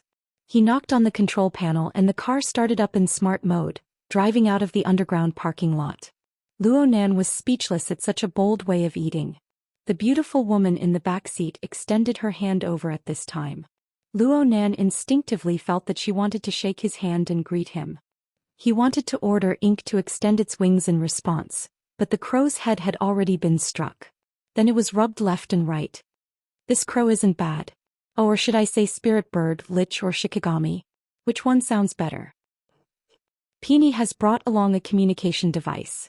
You two can directly talk. Old Jean spoke vaguely, giving Luonan an introduction. Peony. Luonan touched the rubber band and gave it a try. Hi, Mr. Crow. Oh. Hello. In any case, Miss Peony, it would be even better if you could stop pressing on Ink's head. This giant is called Ink? That's easy to remember. It'll be easier to greet him in the future. Also, there's no need to add Miss. Peony is my nickname. Just call me directly. Then you can just call me Crow. According to Zhang Yingying's explanation, everyone participating in this operation didn't know his true identity, including his partner. Of course, this was another layer of insurance, so Luonan accepted it. Peony laughed. Her eyes were very beautiful and the corners of her eyes were very long. There was a clear reclining silkworm under her eyes, and the color was bright and moist. When she laughed, her eyes would curve into exquisite crescent moons. It was very alluring. I'll leave Mr. to Ink. Mr. Ink sounds pretty good. Scratch. Ink's fuzzy self-awareness awakened when he heard someone say his name in succession. He opened his mouth to speak, but his voice was unavoidably hoarse and unpleasant to the ears. This means that you've agreed, right? At this time, the civilian SUV they were riding in had already cut into the high-speed magnetic rail. According to the driving route, they needed to take a detour from Cloud City Water Village to rise into the sky. Crow shot a glance at the skyscrapers that towered into the clouds in the distance as he changed lanes. He especially looked at Ocean Sky Cloud City, which was at the very front. He couldn't see the details of the building from his position, but waves of tourists had come over since a week ago. They especially loved the viewing platform on the 142nd floor of Ocean Sky Cloud City. They stayed for half a day or even a day at a time. Not only did they use the viewing binoculars on the platform, they also brought all sorts of equipment with them. They watched with great delight. This group of tourists formed an interesting contrast with some of the construction workers of gear. There were also many types of data and information exchanged between them. It could be said that they thoroughly researched gear from the inside out. What was even more interesting was that the origins of these people were quite complicated from the current intelligence. There were at least 4 or 5 groups of financial backers. There were conflicts between them, but there were also collaborations. They each showed off their schemes and played to their heart's content. But no matter how they fought openly and covertly, these people all had a clear goal. They were all observing and speculating. Was there a deeper secret in this building called gear? Could they do something about it? Therefore, Luo Nan understood that gear seemed quiet right now, but it had already sunk into a turbulent undercurrent. Moreover, it was sinking deeper and deeper. As for why it was like this, the reason was still unclear. The pressure. Nothing was said along the way. 15 minutes later, the car drove into another underground parking lot. This place belonged to a certain business hotel in the city district. This area was connected to the recycling stratum. When the car went down, a dispirited and deranged figure wandered about on the other side of the thick wall. His line of sight was unable to penetrate the car and the thick wall, but the area with a radius of 30 meters was within the range of Ink's perception. It transformed into a detailed scene that was reflected in Luo Nan's mind several dozen kilometers away. Under pure observation mode, whether it was Luo Nan himself or his believers, their mental strength could penetrate through walls. There was nothing it couldn't reach. The only thing that could be limited was the limited range that they could cover. A radius of 30 meters. This was the current limit of Ink's natural perception. However, Luo Nan could also use telekinesis and other methods to temporarily expand it by a large margin. Luo Nan compared the relevant information and felt that this kind of ability was already enough. The car stopped precisely at the center of the parking lot. The elevator was right in front of it. Old Jean smacked his lips. He had already swallowed his beef clean. Get off the car. There's nothing else for me to do. Chapter 337. Under Old Jin's urging, Peony got out of the car first and put on her wide-brimmed hat once more. She raised her hand and fiddled with the back of her head a couple of times. Her high, knotted ponytail pierced through the top of her hat's buckle and swayed slightly. It was lustrous, bright, and beautiful, yet also appeared lively and dynamic.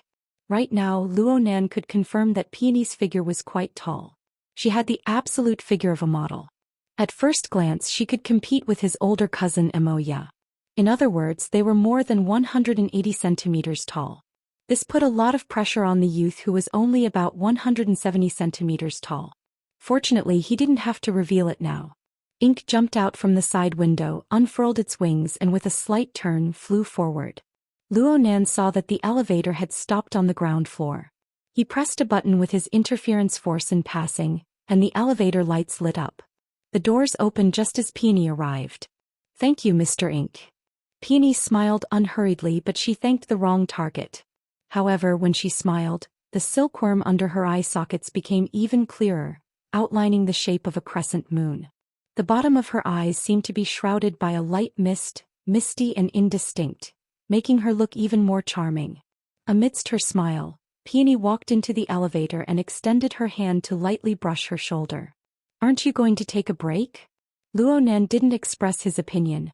Ink made its own decision. Perhaps it felt that the elevator was too narrow and that it couldn't spread its wings, so it simply landed on Peony's left shoulder. Wow, it's heavy. Be it from the perspective of species or the real world, Ink was indeed a big guy. At this moment, its 2 claws were hooked onto the shoulder of Peony's hunting clothes, and its wings were tucked in tightly.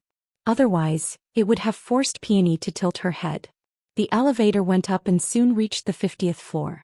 There was a receptionist at the exit. When she saw Peony, especially the enormous crow on her shoulder, she stared blankly for a moment before coming forward to greet her. Hello, Are you Lady Peony of the Hidden Indigo firm? Peony grunted. Her attitude was still quite adequate. When the receptionist's line of sight swept across Peony's pretty face, she was somewhat sluggish, but then her heart inexplicably chilled. He quickly attributed the reason to the crows. Let's not talk about whether the crow that occupied the shoulder of the beauty was majestic or not. Its posture was habitually leaning forward. Its height seemed fine, but its tail feathers and head formed a slanted line. Looked like someone was leaning forward and staring at you. The more one looked at it, the stranger its pitch-black eyes were. The receptionist couldn't help but take a step back. Realizing that she had lost her composure, she smiled awkwardly and took the opportunity to lean sideways. She gestured with her hand, "This way please." Peony nodded and walked into the small conference room ahead. The room was about 40 square meters. The tables and chairs were arranged in an oval shape.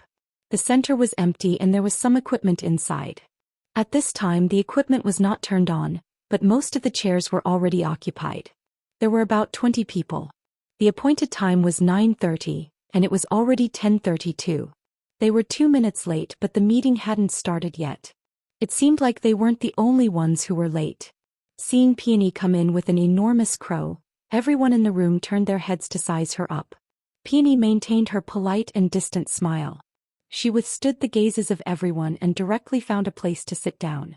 She also brought out a curious gaze and swept it over the faces of everyone in the room. Her body language was very relaxed. Ink jumped down from her shoulder and stood on the table in front of her. Under Luo Nan's repeated warnings, Ink folded its wings and shut its mouth. It didn't utter a single sound, but its head twisted back and forth and its eyeballs followed suit. The beauty and the crow shifted their gazes and switched their targets at the same time. One person and one bird were brazenly watching the other participants. In the end, it was these people who held the advantage in numbers who couldn't take it anymore. They diverted their gazes one after another. Some of the people in the room had wanted to get closer to the beauty and greet her, but when they saw this situation, they dispelled these thoughts one after another. The atmosphere was bewildered and awkward. And so, of the 20 or so people in the conference room, only Peony's expression didn't change from beginning to end. Luo Nan couldn't help but admire her. He had Ink as a cover and he was several dozen kilometers away. He had no misgivings. And Peony's performance was clearly experienced. She was calm and composed, unyielding and imposing. I wonder what kind of work she does in the Hidden Indigo firm? Luo Nan discovered that he had been so busy these past few days that he was dizzy. He knew very little about his future partner. Right when he was pondering whether or not he should find Zhang Yingying and ask her for some information, the door rang out again. Another person entered the room. After a brief pause, the person walked straight over. The person simply pulled out a chair next to Peony. Only then did he bow and smile. "Can I sit here?" "Feel free." Peony turned her face to the side and roughly sized up the person. She didn't refuse. The person sat next to Peony. He was a young man wearing casual clothes. His semi-long curly hair was quite eye-catching. The ends of his hair hung down to his shoulders and it was a bit fluffy. His complexion was extremely fair and he wore an earring in the middle of his left ear. Luo Nan was certain that this bro's stylist was absolutely amazing. Not only did he not look like a sissy, he even used his hairstyle to further embellish the lines of his slightly mixed blood cheeks.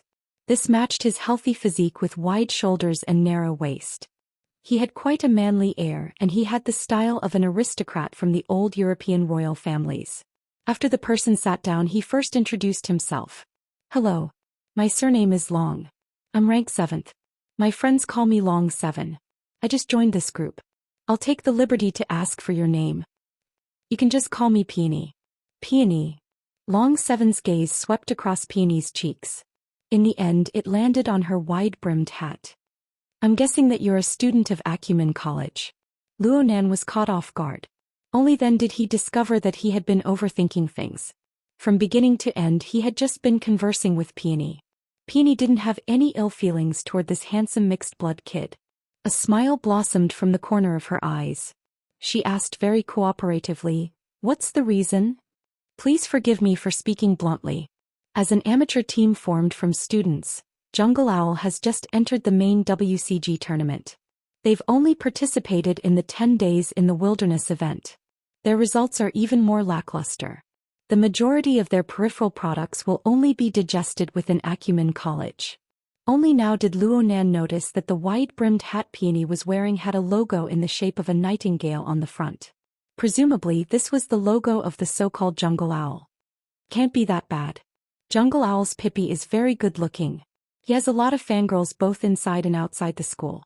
Peony's body leaned a bit more to the side. She propped an elbow on the table, and her fingertips pushed against the brim of the wide-brimmed hat. This careless action made the hat tilt a bit, but it gave her an even more carefree and casual air. Long Seven didn't say anything, but the eyeballs of the other participants who were sneaking glances at them nearly popped out. Next, Peony and Long Seven really did chat about topics related to esports. It was just that Long Seven was very familiar with the styles, members and battle records of each team. Peony was more interested in the good-looking people of each team, regardless of gender. I really do care about good-looking people. Other people watch the live broadcast of fights, but I watch the highlights, interviews and so on. Peony didn't hide her hobby at all. She giggled in extreme delight. Long Seven was just about to speak when he suddenly froze. Peony propped up her chin with one hand and extended the other under his startled gaze. Her slender fingers lightly brushed past the locks of hair at the side of Long Seven's temples. It seemed to even touch his skin. Of course you're not bad either. The ambiguity level was off the charts. The thrill level was off the charts. The vast majority of people in the conference room were eavesdropping and peeking at the conversation between the handsome man and the beautiful woman. Some people were caught off guard by Peony's actions. They drew in a cold breath. There were also some people whose eyes lit up with raging flames. The reason for this was that grass had grown in their hearts. Long Seven instantly recovered from his astonishment. He instinctively reached out to grab Peony's probing fingers, but he was still half a step too late. Peony's slender hand noiselessly pulled back, but her thumb and forefinger were pinching a dazzling silver earring. It was the one on Long Seven's ear. Seeing the object on Peony's fingertips, Long Seven's complexion became grave for the first time since they met. "Miss Peony, just call me Peony." Amidst this seemingly familiar conversation, Peony's posture didn't change. She merely pinched the earring and brought it closer to her eyes, sizing it up in detail. Later on, her fingers clearly exerted more force, but the earring that resembled a fine loop didn't react. Long Seven's complexion was heavy. Just as he was about to say something, the beauty in front of him extended her slender hand again and delivered it to his eyes. "It's a pretty good earring. Is it platinum?" Long Seven didn't answer Peony's question. In the first instant he took back the earring and put it back on his ear. His taut face relaxed a little, but he could no longer return to his previous cheerful state. The atmosphere became increasingly strange. Ink sensed the change in the atmosphere. It subconsciously flapped its wings and even dropped a feather. Peony casually picked it up and giggled as she poked Ink's head. She minded her own business and played happily. It seemed that she didn't take Long Seven's change in attitude to heart in the slightest. What a self-centered woman. Just as Luo Nan made his initial judgment, another person walked into the conference room. He stood directly at the front of the oval conference table and swept his gaze across the conference room. He nodded and said, "Everyone's here. Let's start the meeting." The last person to enter had an elderly appearance. He was at least 70 years old, but his posture was ramrod straight. His self-introduction was full of energy and his voice was sonorous. "I am Wu Bin, the Executive Director of Trigate Corporation. I am also the person in charge of this project and the organizer of the team. I will be the one to coordinate the specific operations of the project for some time to come. There are 2 trustworthy professionals present here, and there are also the elites of the company. They all possess formidable strength. I believe that this maintenance operation will certainly achieve satisfactory results." Wu Bin's words were a bit bureaucratic, but this was in line with Trigate Corporation's judgment of having a military background. Wu Bin's words were inflexible, but this didn't mean that his brain was rigid. Wu Bin knew very well that this was the first time the experts he had invited were meeting with the members of the team. They needed to have an intuitive understanding. He took advantage of this opportunity to point at the subordinate beside him. "We'll start with you. Make a self-introduction." The subordinate suddenly stood up. He was just about to speak when Peony raised her hand from the middle of the conference table. Her fingertips were still holding the inky and translucent blue crow feather. Director Wu, the hidden indigo firm hopes that you can explain the personnel composition of the operation team first. According to the contract signed between the firm and your esteemed company, we should be the sole professional instructors and commanders. 2 professionals. What do you mean by that? Her words silenced the pitiful subordinate. He could only look stupidly at Wu Bin. Chapter 338. Wu Bin furrowed his brows slightly when faced with Peony's inquiry. Then he revealed a smile and said, "It's like this. According to the latest intelligence, some of our targets have the ability to spit out large doses of radiation for a short period of time. They like to live in radiation zones, so I specifically invited Mr. Long 7. Wu Bin extended his hand as he spoke. Long 7 was very cooperative. He stood up to greet the people present. His bearing and demeanor were first-rate. His natural and relaxed body language diluted the awkward atmosphere in the conference room. There should be applause here. The participants really did start clapping. Wu Bin invited Long 7 to sit down and continued. Mr. Long 7 is a professional talent recommended by Northern Hope Corporation. He possesses the special ability to use radiation harmlessly. Northern Hope Corporation's vision is worthy of trust as the world's top provider of human resources solutions. I also believe in Mr. Long 7's professionalism. At the same time, please believe in our sincerity in cooperation and our ability to fulfill the contract. Luo Nan already had a rough judgment when he heard this. This team should have frequent dealings with ability users. Talking about special abilities was as natural as drinking water to them. They didn't pay much attention to Ink, a strange pet. Presumably, they were rich in experience and didn't find it strange. This saved them a lot of worry. Peony interlaced her 10 fingers. The back of her hand arched slightly to support her chin. She appeared to be even more focused. However, the crow feather that lightly scratched the side of her face revealed a bit of interest. Of course, no matter what position a beauty was in, she looked good. She also had the wonderful effect of dispelling the negative emotions of others. He smiled just like this. The firm has no doubts about your company's strength and reputation. But out of professional considerations, all matters must be led by the firm during the investigation and target locking process. This point cannot be changed because of the team's composition, the target species, the environment, and other factors. Wu Bin immediately responded, "We won't go back on the matters emphasized in the agreement." Peony's gaze switched to Long 7's face. The firm will not be responsible for any losses caused by the partners or team members who violate the terms of the agreement during the operation. We will withdraw from this project according to the agreement and demand compensation.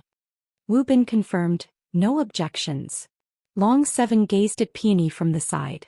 2 seconds passed before he laughed. "I provide specialized services. Miss Peony oversees the overall situation. The two don't contradict each other. I will certainly abide by the relevant provisions." Peony laughed as she sat up straight. She tossed the crow feather on the table. "Then I have nothing else to say." Wu Bin secretly heaved a sigh of relief. A bold smile appeared on his face. "Since we're a team, it's best to communicate in time. Being able to point it out like Miss Peony can eliminate many problems." Although he said this, he wasn't willing to let Peony open her mouth again. He indicated that the personal introduction should quickly begin. Immediately, the team members introduced themselves one by one as well as their positions in the team. Very soon, it was Peony and Long 7's turn. Draconic 7's appearance was rather noble, but he had a sense of community. He took the initiative to introduce himself. "Director Wu mentioned just now that he's mainly interested in my radiation decontamination ability. I won't talk about that. In addition, I've also done some research on firearms and exoskeleton operations." Peony suddenly interrupted him. "What kind of exoskeleton? Military? Police? Or a deep blue walker?" Long Chi smiled and replied, "Anything is fine." "Oh, sorry for my rudeness." Though she said this, Peony wasn't surprised in the slightest. She casually raised her hand, indicating that it was her turn.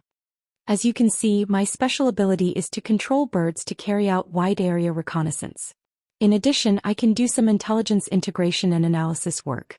Seems like the team already has an intelligence officer?" Wu Bin immediately declared, "We will definitely cooperate well." Axel Thor is mainly in charge of communication and information sharing. He's a very good assistant. Intelligence Officer Axel Thor, who had just introduced himself, stood up once more and greeted Peony. Afterwards he didn't sit down again. Instead he followed Wu Bin's intentions and began to introduce the specific information of the operation project. This wasn't just a report to Peony and Draconic 7.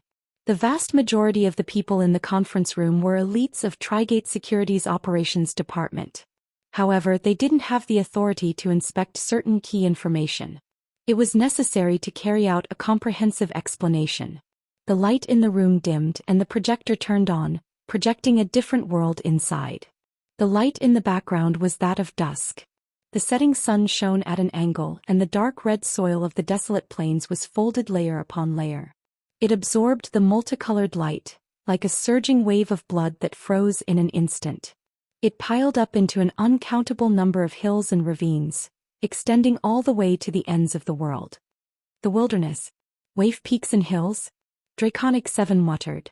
He seemed to be talking to himself, but he also seemed to be deliberately communicating with Peony. Peony turned her head to look at him. You're very familiar with the surrounding terrain of Xia City. I run around once in a while. In the time it took to say 2 or 3 sentences, the aerial image continued to push forward. At the end of the monotonous horizon, the altitude gradually dropped, revealing a blood-colored hilly region. This caused Draconic 7's words to be filled with foresight. The camera gradually locked onto the target. In the skies above the hilly region, countless black dots circled in the dusky sky. They were like a weary flock of birds returning to their nests. But when the camera zoomed in and locked onto an individual, Luo Nan's eyelids twitched even though he was far away in Acumen College's campus. The thing that appeared in the center of the projection wasn't a bird at all. It was more like an ugly and deformed bat. This was a mutant without a doubt. The body of this bat wasn't large. Its wingspan was around 30 centimeters. Its head was like that of a small canine. Its ears were very large, its teeth were sharp and its eyes were blood red. Its entire body was covered in grayish-black fur. The most recognizable part was the 4 claws that stretched out from the edge of the membrane-like wings. From a different angle one could see that this monster had all 4 limbs, and its muscles were knotted together. It looked extremely powerful and its membrane wings were more like appendages. Intelligence Officer Axel Thew's explanation intervened in time. The wing-hand blood bat is a gregarious mutant. It normally feeds on the blood of large mammals. When it sucks blood, it injects paralysis toxins and various viruses. If the dose is high enough, it can be fatal. Its diet includes humans as well as its own kind. A large population can be classified as a Class 2 threat. In the wilderness, vagrants generally call it pubula. It's an onomatopoeia, an imitation of the sound it makes when it flaps its wings. He turned on the sound effects as he spoke. The sound of the scene was reproduced with extremely high fidelity.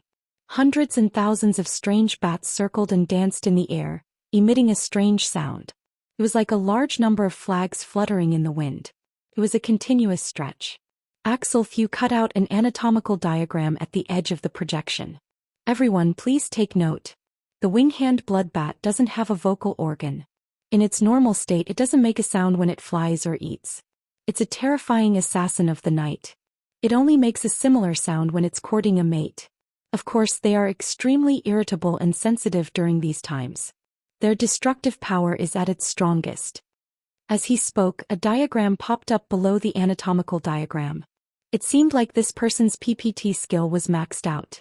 The wing-hand blood bat is in heat. When it sucks blood, it injects a virus that is highly contagious and lethal. There have been many records of small to medium-sized vagrant tribes being wiped out by the virus. For example, this place is the ruins of a vagrant tribe that perished. The camera's perspective shifted. One could see that there were some empty holes on top of the hill. They were quite regular, serving as doors and windows. These were the crypts commonly used by vagrant tribes. They were relatively sturdy and had strong concealment. They could avoid the majority of predators in the wilderness. The game 10 Days in the Wilderness had scenes of crypt battles. Even Luo Nan was no stranger to it. It was just that what appeared on the screen was deathly stillness. As the camera switched, a few dried-up corpses appeared amidst the rubble and weeds. Practically every single person's body was curled up. It was easy to imagine that they had experienced a bitter struggle. The conference room was silent. Intelligence Officer Axel Few continued to explain, "We need to pay special attention to this. According to the latest research, certain mutant wing-hand blood bats have evolved to have limited control over the virus." "I don't know if everyone understands what I'm saying." Long Seven interrupted and asked, "Are you saying that the wing-hand blood bat can control whether or not the target is infected?" "No. It's the degree of infection. It might even include the probability of mutation. According to the experimental data of a certain research organization, a single wing-hand blood bat has successfully caused 2 experimental bodies to undergo mutation." "Human experiments?" Intelligence Officer Axel Few swept a glance at his boss and shrugged. "The data doesn't show this." He didn't continue on this topic. He just patiently introduced all sorts of habits of the wing-hand blood bat, including the latest results of various research organizations. He didn't even leave out the mutant subspecies. Inevitably, he also explained the routes and areas where this mutant could infiltrate Xia City one by one. Looking back, they spent a total of over 2 hours. Acumen College's morning classes had ended by this time. Trigate Corporation probably felt that it was too long and tedious. All sorts of drinks and fruits were placed on the table. Even Ink was given a cup of water. They waited until the end with great difficulty, but a rather impressive display board appeared on the side of the projection. There were many dark silhouettes and silhouettes on it. They were roughly divided into 4 layers. The top layer was a bit sparse, but the bottom layer was densely packed. There were at least 20 of them. The images of the wilderness and the flock of wing-hand blood bats transformed into a mass of light and entered the first silhouette in the upper left corner. This was the tempo of the conference going on for 2 days. Long Seven couldn't help but shake his head. "It's quite a large scale. Isn't it better to sound the red alert now?" Peony's eyes and lips were smiling, but the meaning behind her words wasn't the same. She didn't expect a direct response from Wu Bin. She directly spoke to her pet. "Mr. Ink, have you woken up?" Ink, who had been a wooden statue for a long time, raised its eyelids. It really did sleep under Luo Nan's orders. It only left a strand of mental clairvoyance to observe its surroundings for Luo Nan to use. Otherwise, with its lively and restless nature, it would have caused a ruckus long ago. "We've already prepared lunch. I asked the 2 experts to honor us." Wu Bin had no choice but to open his mouth to explain as he invited, "The wing-hand blood bats are exceptions." Peony cast a sidelong glance. 3 exceptions? And they're still called exceptions? There were 4 layers of silhouettes on the display board. The topmost layer had a total of 3, including the wing-hand blood bats. The second layer had 5. The third and fourth layers each had 8. There were a total of 24. There was no need to talk about exceptions. Just the fact that 24 mutants had slaughtered their way into Xia City was one of the most serious public safety incidents in the last 30 years. Wu Bin continued to beat around the bush. "The threat of these targets decreases in descending order from the top to the bottom. For this reason, we designed milestones and stage bonuses. The topmost 3 have special prizes." Peony looked straight at Wu Bin's face. "It's great to talk about money, but the government and military rarely engage in this sort of targeted search, right? This way we can increase efficiency." "Yeah. Saves quite a bit of effort. Mr. Long Seven, what do you think?" Long Seven crossed his arms over his chest and made an action that wasn't very noble. "The level of modern technology is really changing with each passing day." Peony pressed down on the goblet on the table and gave it a slight spin. The blue foam of the drink hung on the wall and spun. She then raised her glass and indicated to Long Seven, "Cheers to the future of the Earth." Chapter 339. It was the turn of autumn and winter. The night increased and the sun shrunk. Half of the afternoon club time had yet to pass, but the sunlight that poured into Acumen College was dyed with a layer of blood. It faintly overlapped with the wilderness in the projection. Luo Nan rode the campus trolley to the auditorium. His eyes were half closed, looking like he was sleeping yet not. Shuelei didn't care. He had to split his attention. He had been like this all day. But his wristband vibrated for a dozen or so seconds. He could hear the buzzing vibrations from the side, but this bro still didn't respond. What was the meaning of this? In the end, Shuelei couldn't help but give Luo Nan a push. "Someone's calling you." Luo Nan went, "Ah," and finally came back to his senses. He looked at the contact and picked up the phone. "Hello, third brother." The caller was Hu Huaying. The call connected with great difficulty. He asked right away, "Nanster, where are you?" "I'm heading to Gear." "Hurry up and get over here. The construction team is wrapping up their work today. The underground facilities can be considered to have been repaired. They called Old Xia and Old Xia called me. He asked you to come and check it out." Check it out. Luonan felt that it was quite comical. Ever since Gear was damaged by fire last week, it had become a gathering place for all sorts of immortals. There were always 5 or 6 or 7 spies. Check it out for what? Check the amount of intelligence collected by each clan? Of course, this matter had nothing to do with Xie Junping and Hu Huaying. In the end, Luonan was too high profile back then. He also displayed extraordinary importance to Gear. Even if there was nothing special about Gear, it would still attract a few glances. Plus, this place wasn't that simple. Luonan's mood swayed for a moment before he responded in a low voice. "I understand. I'll be there in a moment." Luonan hung up and leaned back. He unconsciously furrowed his brows. Shuelei turned his head to look. "You're not having a meeting anymore?" Luonan grunted. "I'm not having a meeting. It's too long. I don't really understand." Actually, his words were a bit insincere. Shuelei didn't hear it. He was just curious. "What did they talk about?" "It's about mutations, genetic pollution, transmission probabilities and things like that." Luonan used telepathy to inform Peony as he spoke to Shuelei. He only retained a bit of telepathy to give Inca rain. His attention was completely withdrawn. It was already 4:30 in the afternoon. The meeting had already been going for 7 hours. Luonan withdrew and he subconsciously let out a breath of relief. As time went on, the meeting became more and more involved in various professional discussions. The relevant professional knowledge was too obscure and profound for a high school student. Sometimes it was like listening to a book from heaven. Forcefully trying to understand it was extremely taxing on the brain, and there were also inaccurate problems. If that was the case, then it would be better to directly listen to the results. The hidden indigo trading firm had arranged it this way. Luonan finally understood Zhang Yingying's good intentions. If he followed the pattern of today's meeting, then he wouldn't need to do anything for the next few days. But Luonan had to admit that this long meeting really broadened his horizons. The professional knowledge regarding the mutants and the wilderness, as well as the relevant intelligence analysis, were mostly unheard of and unseen. It was all thanks to the remedial classes that he had taken during this period of time. Otherwise, he probably wouldn't even be able to grasp the relevant basic knowledge. Recently, you have to be careful of cats, dogs, birds, bats and mice. Don't get hurt by them. By the way, there's a recycling stratum in the Twin River district. Pay attention to the people. What's wrong? Virus infection? A plague outbreak? It's not that serious. It doesn't affect normal people too much. It's mainly us. Luonan recalled the knowledge he obtained from the meeting and gave Shuelei a warning. Mutants spread the virus. The stronger and stronger the infected person, the greater the probability of a mutation occurring. Ability users were the most dangerous group. Just like the storm caused by the splitting and spreading of the human-faced arachnid some time ago. Aside from a few unlucky bastards who were close by, normal people practically escaped unscathed. But many ability users of the Xia City branch were controlled by the parasite, causing a huge mess. It was an infection on the mental plane.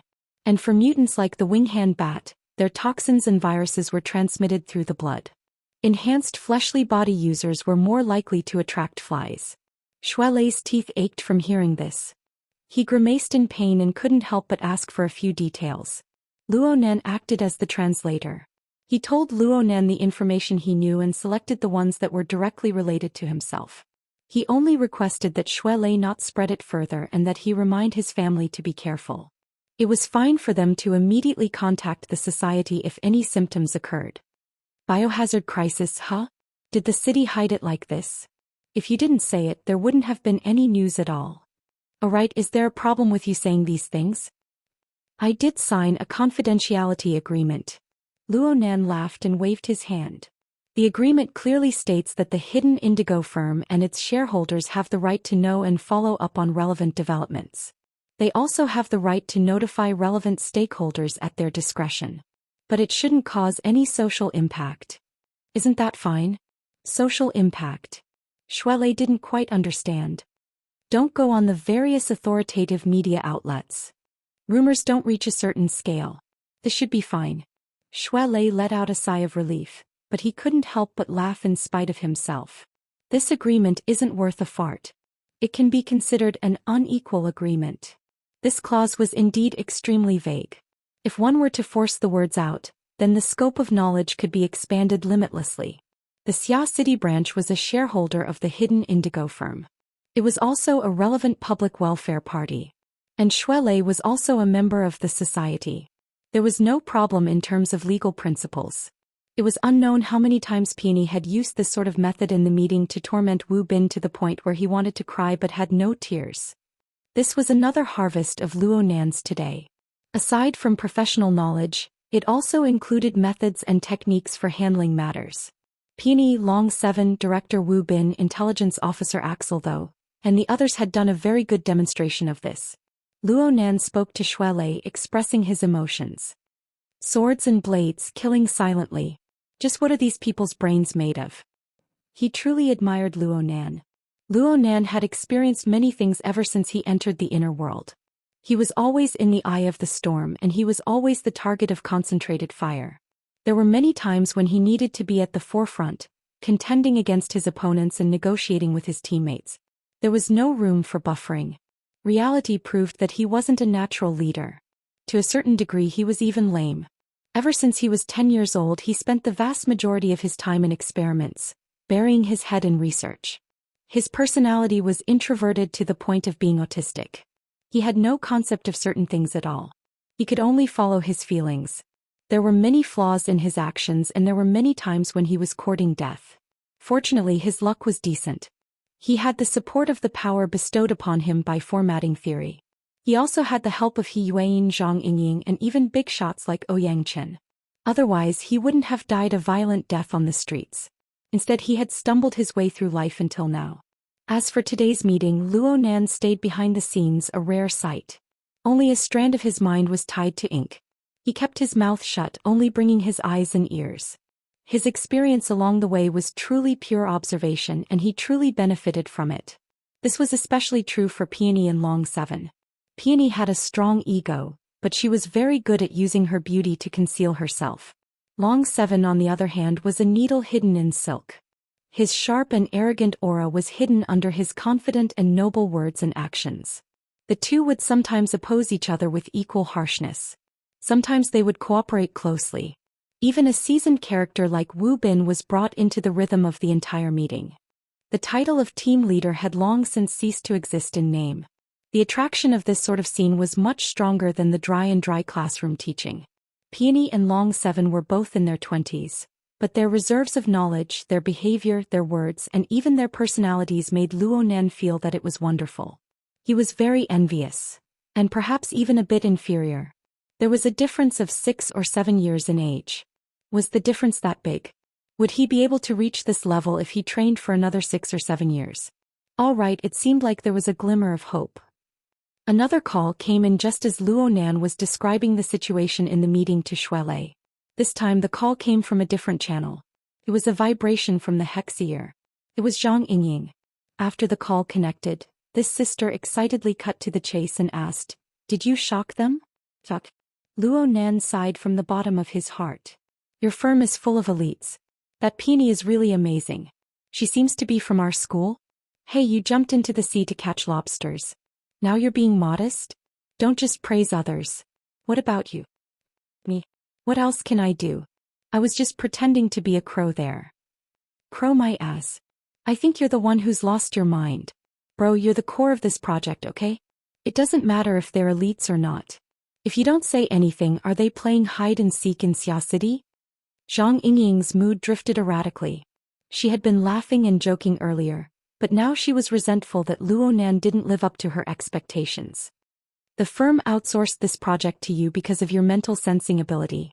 All the work revolved around you. If our firm wants to finish the work, we might as well throw the money into the sea. At least we can hear the sound of it."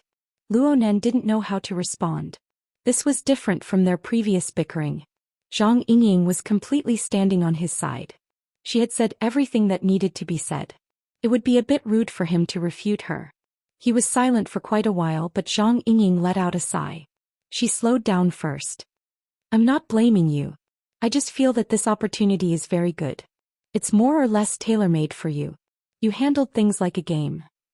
You can't treat the invasion of mutants as child's play. Describe. I'm just describing, okay? Haven't you noticed? Your biggest problem is that your heartstrings are too taut. Isn't it just searching for mutants? With your mental sensing ability, you're pretty much the only one in Xia City. Aside from the boss and the president, no one can do it better than you. This is your profession, your domain. You're the authority there. If you don't put on airs now, when will you? Oh my god. Luo Nan's silence spoke volumes. Zhang Yingying couldn't help but look up at the sky and let out a long sigh. You were at Frost River Reality in Ocean Sky Cloud City. Your performance was pretty awesome. You blocked people until they went crazy. You tricked people until they vomited blood.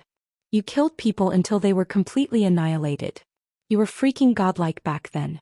It's only been a few days. How come you're shrinking more and more? I'm not shrinking. Luo Nan wanted to clear his name. Yes. You're an old man, but you can't keep it up all day long. Is your brain short of blood? Zhang Yingying's mouth was like a machine gun. She suddenly fired shots. Relax. Relax your mind. What are you nervous about? Are you afraid of losing face? Don't talk about your authority. Even if you're a bit flawed, you don't even show your face. So what if you're wrong? That crow is called ink, right? It's just a mask. With it blocking the front, no one knows who you are. You can laugh, you can curse, you can cry, and you can make a fuss. As long as you don't tell them, who will know? Chapter 340. Zhang Yingying stuttered a bit when Luo Nan really asked. She had spoken with a wave of emotion in an attempt to arouse Luo Nan's emotions. She didn't pay attention to what came before and after. She never expected that Luo Nan would be numb to the extreme. He even had the leisure to ask a question. Zhang Yingying had no choice but to make up a story on the spot. Look, people wear masks. They have an extra layer of protection. With protection, it's easier to let go. Isn't there a school of performance that lets people wear masks on stage? That way, the expression of the body is more important. You don't need to worry about your face or your appearance. The audience will naturally imagine things. Isn't it said that imagination is more perfect than reality? Zhang Yingying's logic was already a complete mess when she spoke to this point. Even she had to cover her face. But she never expected that Luo Nan would really be led into the ditch by her. So you're saying that this is a performance and I'm going to manage a new image? This will reduce the pressure? The power of his imagination had exploded. Zhang Yingying's collapsed logic was inadvertently salvaged by Luo Nan. She immediately seized the opportunity and fiercely nodded from the other side. Yeah. Do you see those trolls online? Many of them have high incomes and high education levels. Normally they appear virtuous in front of others. But when they go online, they create sock puppets everywhere. Their mouths are full of shit. This is their way of venting and relieving pressure. Think about it. This is human instinct. Your behavior online is certainly different from your own personality. Luo Nan seriously recalled his online life. Then he answered, there doesn't seem to be any difference. Zhang Yingying took a deep breath. Then she spat out word by word. She gnashed her teeth. Then learn. Learn how others vent. Learn how to let go. Otherwise, you'll collapse sooner or later if you keep being this nervous. You don't need to think about anything else. In the entire firm, only the boss and I know your identity. Even Peony doesn't know. Of course she doesn't know. She's a newcomer. A newcomer? What does she do in your firm? What else can she do? The boss just discovered her recently. He hasn't arranged any specific tasks yet. It just so happens that there's this project. Let her cooperate for a bit. Luo Nan felt as if his heart had been stabbed with a knife. Not only did he not relax, he became depressed. Newcomers are this amazing. What did she do before? Zhang Yingying was getting impatient. That's because the boss has a good eye. He seems to have been observing for a while and only recently recruited him. She's not from the society, nor is she from the church. She has nothing to do with the military. God knows where she came from. She's so mysterious. Alright, don't let her scare you. She's just an assistant and a messenger. The real decision maker is you. Luo Nan really wanted to say, You wouldn't think this way if you were participating. But he suddenly felt that something was wrong when the words reached his mouth. It was the same topic, but Zhang Yingying's emotions were much more intense than last Sunday. He was obviously not calm. As soon as this thought arose, the words that came out of his mouth also changed. You don't like this peony too much? Zhang Yingying fell silent. Luo Nan recalled Zhang Yingying's attitude and suddenly realized, you can't be fighting for favor. Jealous of a newcomer? Go to hell. Zhang Yingying was really angry and hung up the call. Luo Nan grunted, but his judgment became firmer. He could judge from Zhang Yingying's character and words that she should have a very special position in the hidden indigo firm. She was doted on by Her Majesty Empress Wu. And the newcomer peony had suddenly appeared. Her conduct was very brilliant, and her abilities were very strong. She probably gave Zhang Yingying a sense of crisis. These thoughts were very subtle. Perhaps Zhang Yingying herself didn't even realize it, but Luo Nan had rashly pointed it out. Honestly speaking, this was very rude. Hanging up the call was a light punishment. It was good enough that she didn't blacklist him. Luo Nan scratched his head. He began to have a headache about how to apologize to Zhang Yingying. But in the end he wasn't someone who could speak well. In the end he could only leave a message on the psychic wave network. I misspoke. I'm sorry. Also thank you. I understand. Luo Nan assessed himself. The first few words were very clumsy, but they were very sincere. But the last few words had a fake meaning. Understand? The reasoning was clear, but his thoughts were far from clear on how to do it. Most of the time, Luo Nan felt that doing these things didn't have much meaning. Relax. Would relaxing make those enemies who were eyeing him like tigers let go? Would it make his pursuits materialize? If he had the time to mull over this matter, it would be better to calm his heart and do a few more exercises. Suddenly someone in the car let out a low cry. A muffled bang followed. Something smashed heavily against the car window. This brought about a new, even louder cry. Everyone in the car turned their heads to look. Most of the people in the car were habitually immersed in the internet. They didn't know what was going on outside the window. A guy wearing a baseball cap had already pulled open the window and was cursing into the distance. He even gave a middle finger. Stinky feet. If you lose another 0-3, I'll kick your balls. Luo Nan saw clearly that a tram was passing through an open-air stadium. A player who was training lost control of his feet and let a football smash against the car window. This was a small matter, but a portion of the students in the car found a common topic. Someone said to the guy wearing the baseball cap, "The Pathfinder team's level this year is insane. They can even lose 0-3 to Yunshang. Lucky for them they even found Clark. Clark, that one-man race. He only knows how to run 100 meters along the sidelines. He wants to take the opportunity to practice track and field. How much transfer fee did the track and field club give him? Hey, he ran almost 20 kilometers for the entire game. If you can do it, why don't you go up? Go up and weed? After one lap, the turf will be fine, but his ankle will be broken. That's right. Lando Field is too trashy. It doesn't match the school's position at all. We should find a more responsible sponsor. Is there anyone who wants to sign with me?" The atmosphere in the car grew more and more lively. Many people who had been silent the entire way broke their silence at this time. They all participated in the discussion of the game. Some students had already signed on the school's message board. Some took the opportunity to collect the contact numbers of female students. They gained quite a lot. Luo Nan didn't care about this at first. He raised his eyes and wanted to return to his own mental world.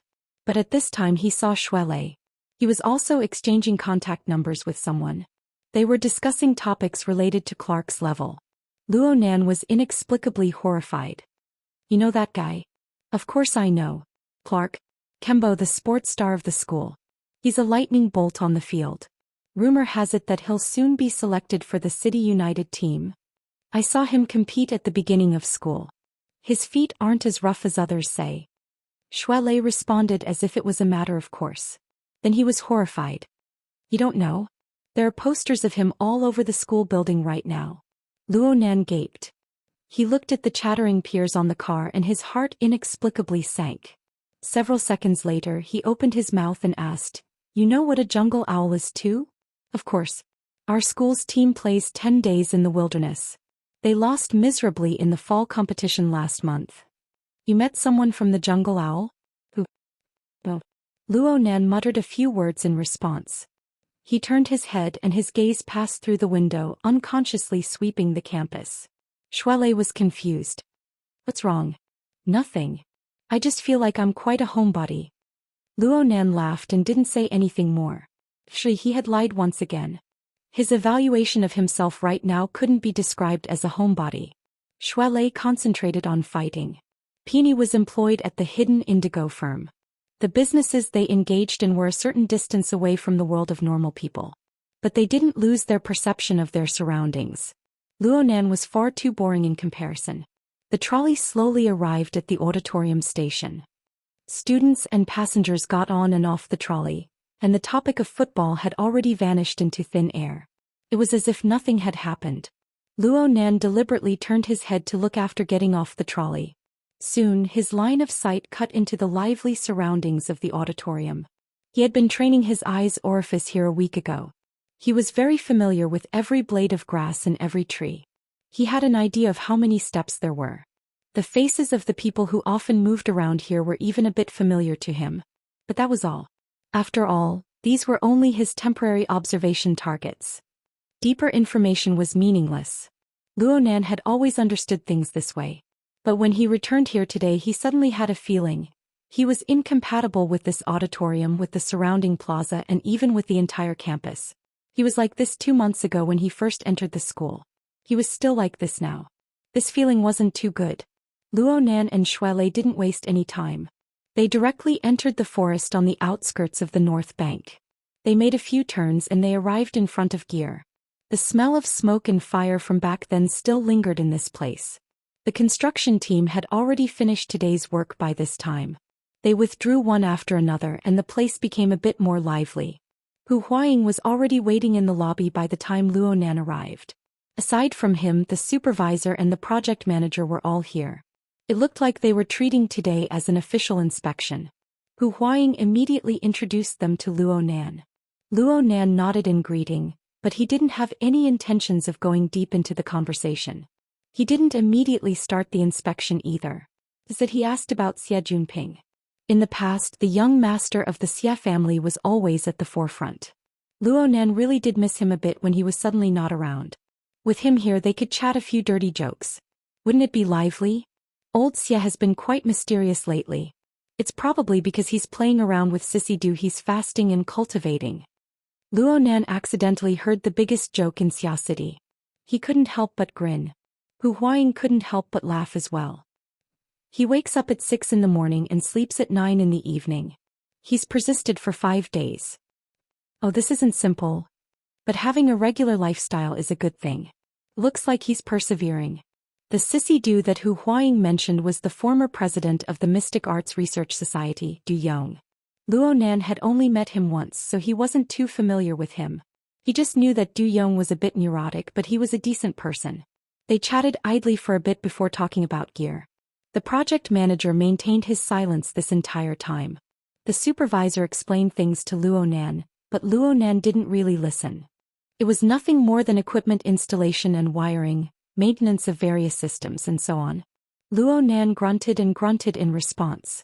He wasn't a professional, so he was entrusted to the supervisor according to the contract. However, it wasn't just the construction team. The supervisor's spy operation was also flying.